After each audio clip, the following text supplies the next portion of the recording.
armário. Eu coloco micro-ondas. Será que cabe uma lava-mão? Preciso colocar o revestimento na parede toda, será? São muitas dúvidas na hora de reformar a cozinha. Mas não te preocupa que a gente vai falar sobre isso. Na hora de reformar uma cozinha, a gente precisa pensar em muitas coisas. Como sempre, eu vou te indicar que contrate um profissional. Afinal de contas, é pra isso que serve o nosso trabalho. Olha só, não é mesmo? Que loucura. Hoje eu vou contar pra vocês que é o principal na hora de pensar na reforma da cozinha. Da mesma forma como eu expliquei no último vídeo aqui falando sobre reforma de banheiro, a gente precisa na hora de planejar pensar numa certa ordem, mas na hora de executar não necessariamente vai ser nessa mesma ordem. Então presta atenção. Primeiro eu vou falar aqui sobre a ordem do planejamento. Primeira coisa, olhei para minha cozinha, eu vou listar o que de fato eu quero trocar e o que eu quero manter, para a partir disso tu pensar no resto. A segunda coisa é fazer uma lista dos eletros que tu vai querer utilizar na tua cozinha. Então, por exemplo, eu vou usar a geladeira com as medidas tal. O micro-ondas com a medida tal. Ah, Dani, mas eu ainda não defini quais os eletros que eu vou comprar, coisa e tal. Mas então pega algum para te ter uma base. E depois, se precisar ajustar, tu ajusta. Mas isso é de extrema importância na hora de projetar uma cozinha. Porque não adianta tu projetar tudo lindo, maravilhoso, e depois tu compra um outro equipamento que não vai caber no espaço onde deveria caber, né? Depois que tu fizer essa lista dos eletrodomésticos, aí tu vai começar a pensar no layout. O layout é onde eu coloco cada coisa naquele espaço com aquelas medidas que eu tenho. Sempre que possível, que tu consiga colocar os 3 principais elementos em formato de triângulo, que é a geladeira, o fogão e a pia. Esses 3 elementos, se tu conseguir setorizar eles num formato de um triângulo, onde não fiquem os 3 em linha, é mais funcional no dia a dia. Porém, não é sempre que é possível. Hoje em dia existem muitas cozinhas extremamente pequenas, onde a gente não tem a possibilidade de ter a funcionalidade dos 2 lados, apenas em um só. A gente chama esse tipo de cozinha corredor. Então vai ficar a geladeira, a pia e o fogão um do ladinho do outro, e aí é isso, vida que segue. Mas se tu tiver mais espaço na tua cozinha, o ideal é que tu coloque, por exemplo, a geladeira, a pia e o fogão do outro lado. A primeira coisa, eu defino qual vai ser a intervenção que eu vou fazer na minha cozinha. Se eu vou mexer em revestimento, se eu vou tirar os móveis que existem, vou colocar novos, ou vou manter os móveis que existem. A segunda coisa é fazer a listinha dos eletros. A terceira coisa é pensar no layout, ou seja, onde vai ir cada coisa. Porque depois que eu tiver esse layout definido, aí eu vou começar a pensar nos pontos elétricos e nos pontos hidráulicos. Isso é de extrema importância que seja pensado antes de começar a reforma. Porque na hora da reforma, a primeira coisa que o pedreiro vai te perguntar é onde é que ele vai botar a tomada e os pontos hidráulicos. Porque essa parte ela vai passar por dentro das paredes. Então, não adianta tu fazer toda a tua reforma linda, maravilhosa, daqui a pouco tu lembra que tu precisava de uma tomada em tal lugar, né? Então, sempre nessa ordem. Pensei no layout, aí a partir desse layout é que eu vou fazer todo o resto. Onde vai ter o fogão, eu preciso de uma tomada para o fogão. Onde vai ter a geladeira, eu preciso de uma tomada para a geladeira. Onde vai ter o forno e assim por diante. É importante verificar qual é a voltagem desse equipamento, qual é a amperagem desse equipamento e a potência para que o eletricista, se necessário, faça ali os cálculos para ajustar o quadro de luz para que tu não tenha muitos equipamentos com uma potência maior do que a elétrica da tua cozinha comporta, por exemplo. Tá? Então é importante essa parte elétrica, se atentem a isso. Depois os pontos hidráulicos, a mesma coisa. Por exemplo, eu decidi que fica mais funcional que eu bote o tanque mais para cá do que onde ele tá hoje. Então eu preciso posicionar essa tubulação lá no comecinho da obra. Mas isso, durante o processo de projeto, ele é feito depois de eu pensar no layout. Pensei no layout, penso nos pontos elétricos e nos pontos hidráulicos. Depois disso eu vou pensar nos revestimentos. Da mesma forma, eu só penso nos revestimentos depois que eu já pensei em todo o meu layout. Por quê? Porque não tem necessidade de eu primeiro colocar todos os revestimentos na minha cozinha. E daí daqui a pouco vai vir uma marcenaria que vai cobrir toda aquela parede e tu nem vai ver aquele revestimento tão lindo, maravilhoso que tu investiu.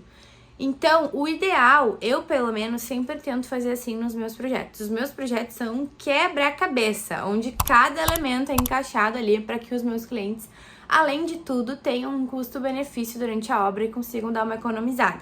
Então, por exemplo, se a marcenaria ela vai ficar armários aéreos, armários embaixo, eu vou colocar o revestimento só naquela parte entre a marcenaria onde vai aparecer.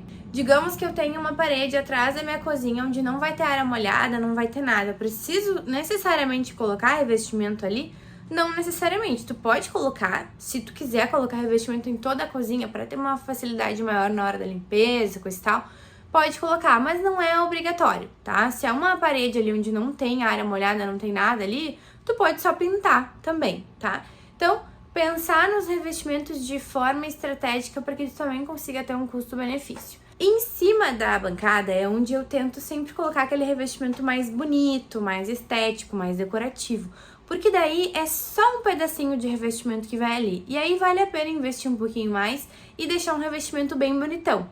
Outra coisa importante é colocar a iluminação embaixo do armário aéreo, porque daí essa iluminação vai dar destaque para o revestimento, além de trazer a iluminação em cima da bancada, ajudando na parte funcional durante o dia a dia. Porque quando a gente tá virado para a bancada da pia, a gente tá fazendo sombra, porque normalmente a luz vai estar lá atrás e o nosso próprio corpo faz sombra para a pia, que é o lugar onde a gente precisa que esteja iluminado.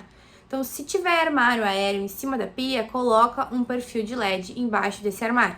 Se não tiver armário, coloca iluminação no teto, como por exemplo nesse projeto aqui. Nesse projeto a gente tinha a janela em cima da pia, na frente ali da pia, né? Então não tinha como ter um armário aéreo. Mas aí eu posicionei 3 spots bem em cima da pia para que tenha a iluminação adequada nessa região. Já entrando então no assunto de iluminação, depois que a gente pensou nos revestimentos, a gente pensa na iluminação. Da mesma forma como as outras coisas, tudo vai seguir o layout, porque dependendo, por exemplo, eu tenho um armário que assim, eu gosto de posicionar spots na frente de armários. Por quê? Porque quando eu abrir a porta daquele armário, o spot, ele faz uma luz focal. Então, esse ângulo, quando eu abro o armário, ele entra pro armário.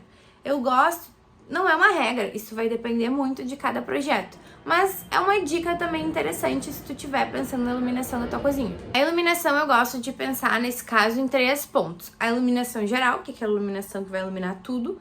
A iluminação focal em pontos específicos, como por exemplo, em cima da bancada, ou por exemplo, eu quero colocar um spot, uma parede que vai ter um revestimento decorativo para destacar aquele revestimento decorativo. E o terceiro, que é a iluminação decorativa. Por exemplo, eu gosto muito de utilizar a iluminação na marcenaria como essa forma de iluminação mais em terceiro plano, digamos assim. Ela não é uma luz que ela é necessária para funcionalidade, mas ela dá o destaque decorativo para aquela marcenaria. Então, por exemplo, nesse caso aqui do AP Garden, eu coloquei o perfil de LED nesse pórtico que ele já fez o acabamento entre a cozinha e a sala. Ele trouxe uma estética e a iluminação veio para dar mais destaque ainda para esse elemento, além de também auxiliar na iluminação geral. Sempre gosto de pensar nesses 3 aspectos. Depois a gente tem a escolha da pedra, dos metais, das louças, enfim, são muitas coisas. Mas como esse vídeo eu quero fazer um compilado mais geral sobre a reforma da cozinha, eu não vou entrar em cada detalhe específico,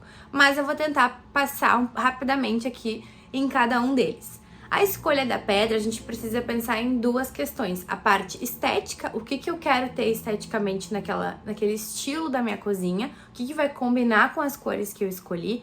E a segunda coisa é a funcionalidade. Aliás, são 3 coisas, né? Porque também tem a questão do custo, que é muito importante também, não é mesmo? Então, assim, pensando em questão de custo, as pedras mais baratas são os granitos. E também são bem resistentes.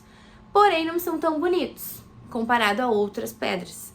Então, assim, se tu for optar por um granito, eu sempre opto pelo São Gabriel ou Branco Itaúnas, principalmente se for escovado. Ultimamente, pelo menos, tem sido as minhas escolhas, se o cliente quiser economizar nessa parte aí da pedra. Depois tem o quartzo e depois vem os quartzitos, que daí tem uma infinidade de texturas. Eu amo os quartzitos. Se tu tiver um pouquinho mais aí para investir, vai no quartzito, que é uma escolha ótima. As louças e os metais, é importante tu escolher qual acabamento que tu vai querer colocar. Por exemplo, eu tenho usado muito aquele aço escovado. Eu gosto, acho que é mais bonito do que aquele polido.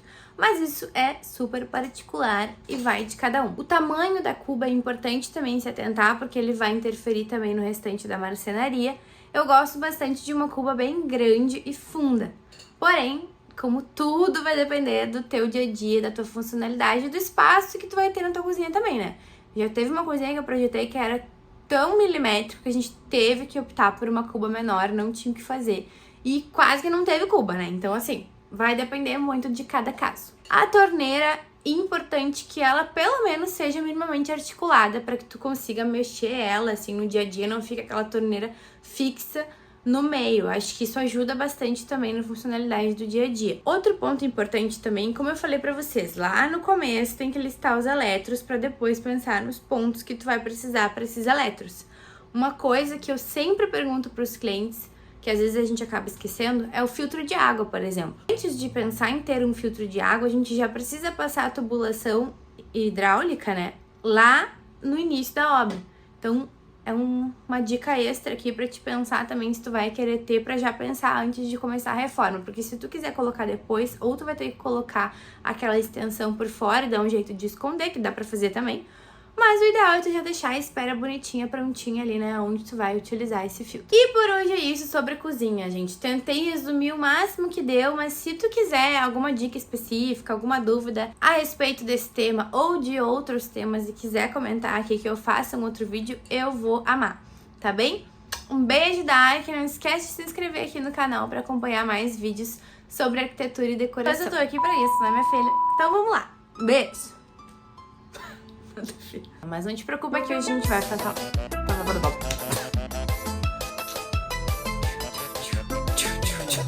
Ah, que horror!